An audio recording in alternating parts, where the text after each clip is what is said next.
네, 오늘은 신명기 15장 말씀 같이 나누도록 하겠습니다. 은혜를 받은 백성의 사랑과 섬김.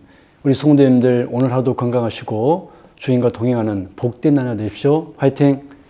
사랑하는 성도 여러분, 신명기 15장은 하나님의 은혜를 받은 백성이 어떻게 살아야 하는지를 구체적으로 가르쳐주는 말씀입니다.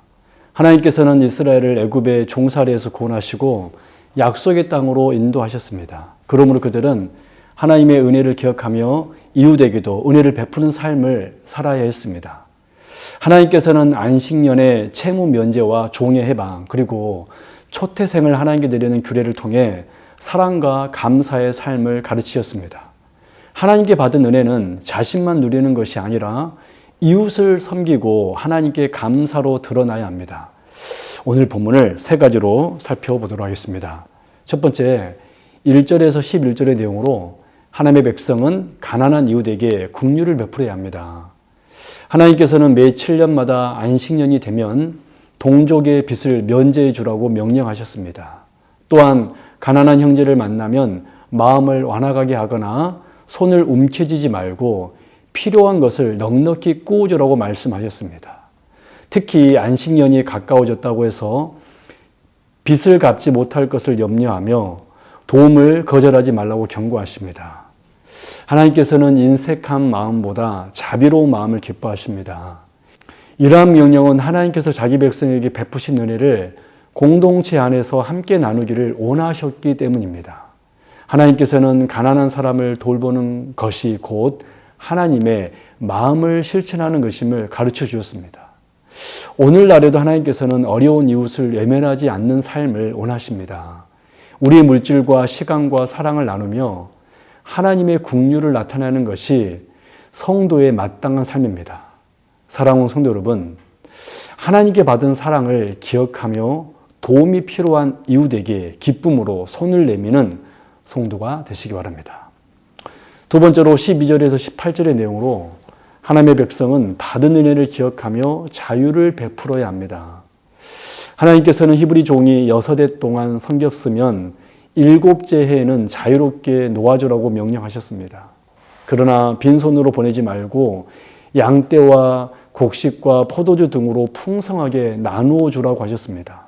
그 이유는 이스라엘 역시 애굽에서 종이었으나 하나님께서 은혜로 구원해 주셨기 때문입니다.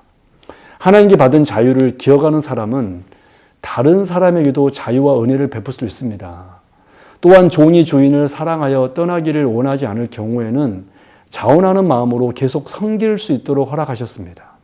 이는 억지가 아닌 사랑의 헌신이 하나님께서 기뻐하시는 섬김임을 보여줍니다. 오늘날 우리는 죄의 종이었으나 예수 그리스도를 통해 자유를 얻었습니다. 그러므로 우리는 다른 사람을 정죄하거나 억압하는 사람이 아니라 사랑과 용서로 섬기는 사람이 되어야 합니다. 사랑하는 성도 여러분, 하나님께 받은 자유를 기억하며 다른 사람에게도 사랑과 은혜를 베푸는 삶을 살아가시기 바랍니다.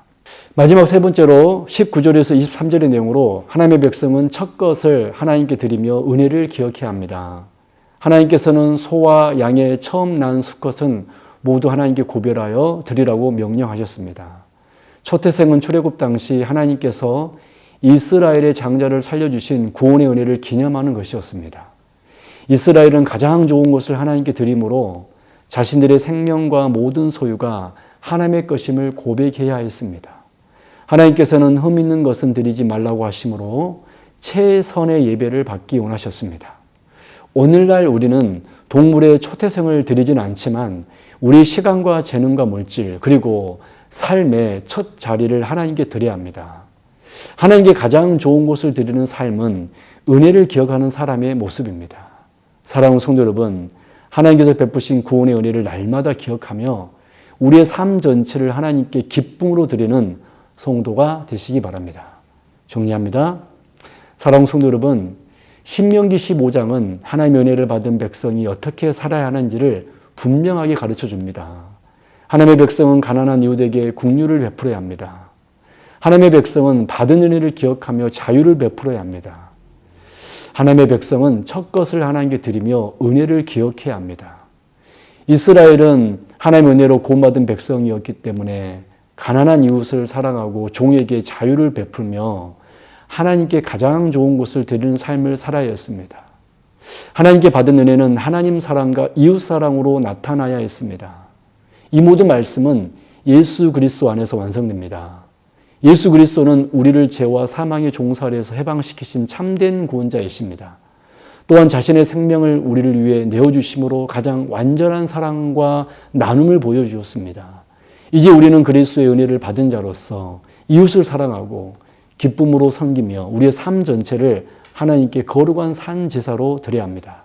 사랑하는 성도 여러분, 하나님께 받은 은혜를 결코 잊지 마십시오. 어려운 이웃에게 기쁨으로 사랑을 나누십시오. 그리고 삶의 가장 좋은 것을 하나님께 드리며 감사와 순종으로 살아가십시오. 오늘 또 우리를 자유케 하신 예수 그리스도의 은혜 안에서 하나님 사랑과 이웃 사랑을 실천하는 저와 여러분 되길 바랍니다. 아멘.